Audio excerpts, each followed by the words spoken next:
Hello, welcome to Anna's Art Journey. This is Anna, and today I'm going to show you the journey I took making this third eye pyrography artwork. So you can see I came across this little Christmas decoration. It's just been machine made there. It's pretty boring, but I found the other side of this would be a perfect canvas. So what I've done is just blocked out the other side, and I just did this drawing freehand. I did have a little look at some ideas on the internet to get some inspiration for this third eye, but it's a little bit of a freehand doodle, and after a quick sketch I got out my pyrography machine. So this is just a cheap machine I found off eBay. You can see you can adjust for temperature of air, and it seems to work better when it's quite hot. Now I've just began by going over the lines that I originally made, and this is really slow work.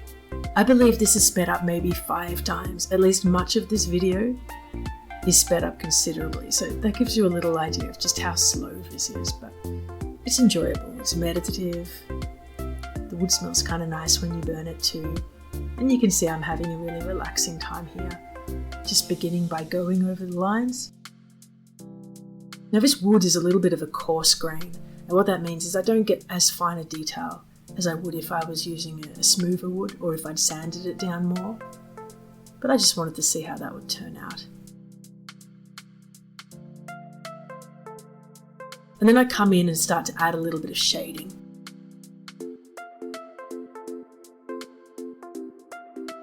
Now once I finished adding all of this detail and shading, I got out my paintbrush and I just began with acrylic paints. I tend to like to use acrylic and oil in conjunction. It's not a particularly common way of working, but I find it great. I like the way that 2 different mediums work together when you use the acrylic as a bit of an underpainting.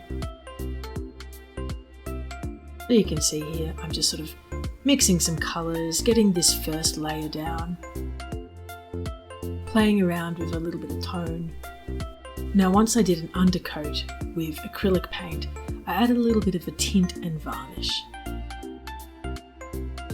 So this particular tint you use by mixing with a solvent. In this case I'm using an odorless solvent. After doing the tint I also added a little bit of varnish. Again watering it down using the solvent.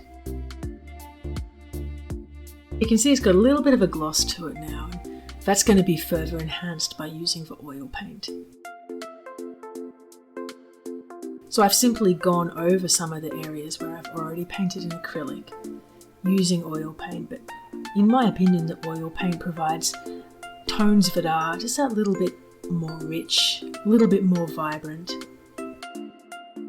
But the underpainting in acrylic does shine through, it does add a level of depth to it.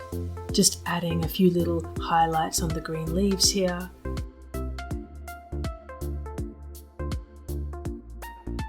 And then I came around with this little yellow highlight around the outer side of the circle.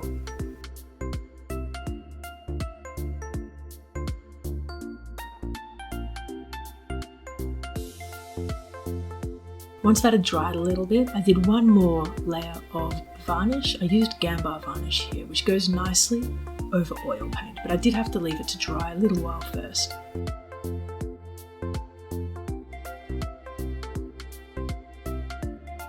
And here's the final product. Hit subscribe if you want to see more videos like this, and stay creative.